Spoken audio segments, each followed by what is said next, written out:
If you hear that mole-like scratching in the background, that's our general manager, Mike. Even if you've never heard of Japanese kitchen knives, you've probably heard the term Santoku. Today I'm going to break down one of the most versatile knife shapes ever made, the Santoku. So the name Santoku literally translates to 3 virtues, which generally we say are slicing, dicing, mincing, or meat, fish, and veggie, depending on who you ask. But really it kind of alludes to a more broad sense of something that is really versatile and can do pretty much anything you need it to. Way back in the 50s and 60s, and the most popular knife to use in Japanese home kitchens was the nikiri.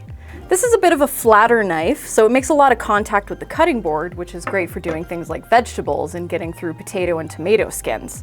But eventually, knife makers started cutting off the tip to create what we call a bunka. And this guy is kind of a similar idea, but with a more precise tip so that you can do things like scoring at home. Over time, that morphed and evolved and turned into what we now know today as the Santoku.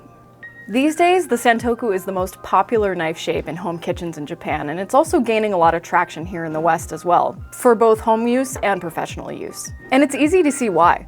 At usually 165 to 180 millimeters, the Santoku is a perfect mid-sized knife to get just about anything you need to get done in the kitchen. It's big enough that you can get into some larger vegetables and pieces of meat. You can still probably do a cabbage with it, but also small enough that it has a good amount of precision and nimbleness to it as well. And also, a smaller knife can be a little bit less scary for a lot of people, and for me, at the beginning, that was true. These days, I'm used to using a lot bigger knives as well, but I still find myself coming back to my first Santoku, more often than not.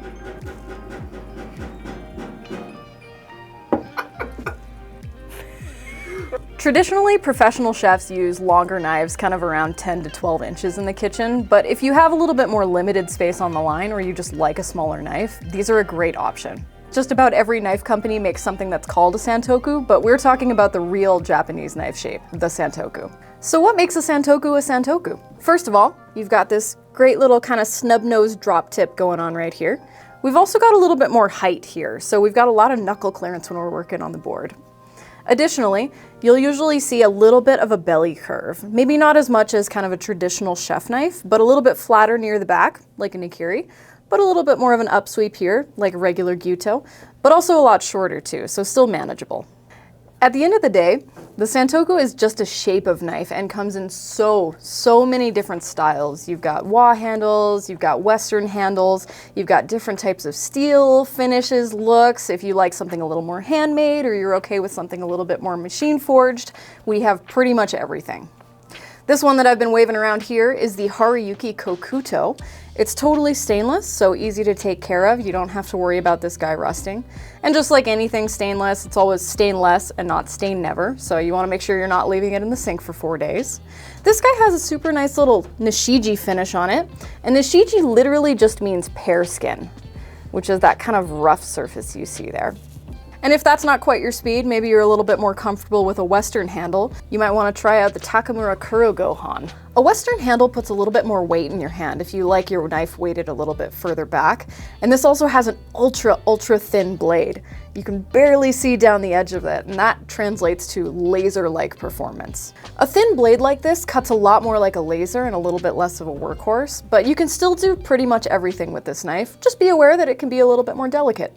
If you want to try something really traditional, one of my favorites is the Fujimoto Kurochi Forged. This one is fully carbon, so it does need a little bit of extra care. You do need to wipe these guys off before you put them away, otherwise they will rust on you. But the white carbon steel core takes a crazy edge and is just as manageable as the other sizes. If you like the edge retention of carbon steel, but you aren't quite ready to dive into something fully carbon, the Masakage Yuki is a beautiful choice that's right in the middle. This one's made in a really smart way, where they take the harder, more reactive core steel and they put that right in the middle and sandwich it between 2 other pieces of stainless steel so that you've got a hard edge that stays sharp for a long time, and then you only have to worry about that part rusting. But it's sandwiched between 2 pieces of stainless steel so it stays strong, and also you don't have to worry about the whole knife rusting. This is also completely hand forged by a guy named Yoshimi Katosan. And when you think of a Japanese kitchen knife that's hand forged, this is what you're thinking of. They do incredible work, and this is by far one of our most popular knife lines. If it's your first time seeing this handle, it's a little bit of a misconception that this style of handle is a little bit less durable than kind of your traditional Western style handle. The truth is, it actually just balances out your knife about where you want to hold it, and it can also be replaced if something bad does happen to it. I'm just a regular old home chef, I'm not a professional cook, but I'll show you how I use mine at home. So when I'm holding my knife, I'm not holding it back here. I'm gonna just work my way up, pinch about right here, and then wrap my fingers around. I just make sure to grip it extra high so that I have the most control that I can have over my knife. So I'm gonna thickly peel this thing because it's kind of nasty.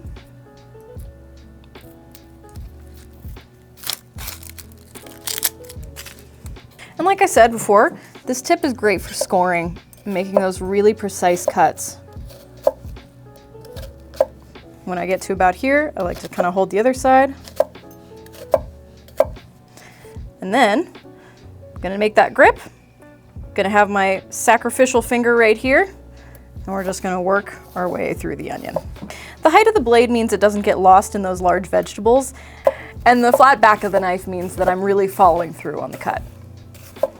So like I said before, that precise tip helps me with scoring the onion, while the flatter back means I can follow through that cut really nicely.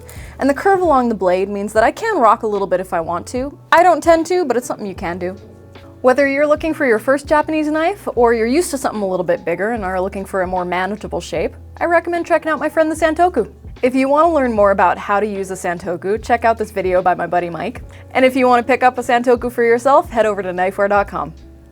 Today I'm going to be breaking down one of the most versatile knife shapes of all time, the trusty handy dandy. The trusty handy dandy. Love it. That seems real close to my face. A lot of people like this for kind of their primary chef knife. I'm among what? I just touched my mic, that's gonna make a huge noise. Ooh. If it's the, holy cold onion, opposite of hot potato. And if you want to pick one up yourself, head over to knifewear.com. Yeah.